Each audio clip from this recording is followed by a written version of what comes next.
Dobar dan, dobrodošli u Šumarsku školu Karlovac. Danas ćete vidjeti nešto i o meteorološkom krugu kojeg imamo ispred škole. Ja se trenutno nalazim na meteorološkoj kućici. Ona je na 2 metra od tla, u bijeloj boji, tako da odbija sunce. I okrenuta je prema sjeveru, tako da prilikom mjerenja sunce ne udara direktno na instrumente. Ovdje u kućici se nalaze 4 termometra.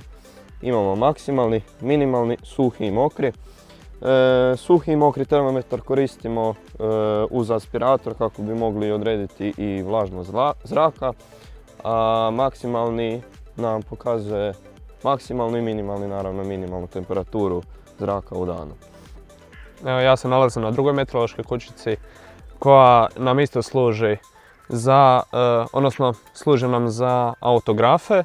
Znači imamo higraf i termograf koji nam služe za konstantno bilježenje temperature i vlažnosti zraka. One rade na principu higraf na principu vlasi koji se stežu i rastežu ovisno o vlažnosti zraka. I termograf koji radi na principu bimetalnog prstena koji se sužava i rasteže ovisno o samoj temperaturi zraka. Jel da oni bilježe na svojoj traci uz pomoću pisaljke konstantno kroz 7 dana. Šta se događa sa temperaturom i vlažnosti zraka. Također u našem meteorološkom krugu imamo i geotermometre.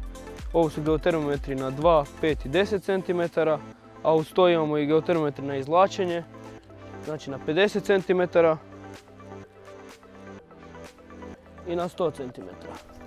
Koji mjere temperaturu tla na tolikim dubinama, to nam je vrlo bitno zbog agrometeorologije. Za agrometeorologiju je vrlo bitna i minimalna temperatura na 5 cm koju mjerimo ovim minimalnim termometrom. On se postavlja na večer na zadnjem terminu, a očitava se ujutro na prvom. Znači ovdje imamo isparitelj klase A, on nam mjeri isparavanje vodene površine.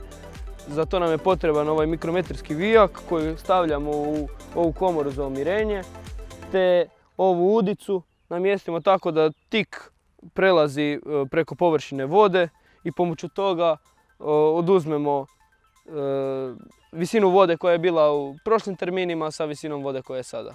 I tako izračunamo isparavanje. I posljednja dva elementa koja su nam najbitnija su kiša. Kišu mjerimo s pomoću kišomjera Hellmanovog.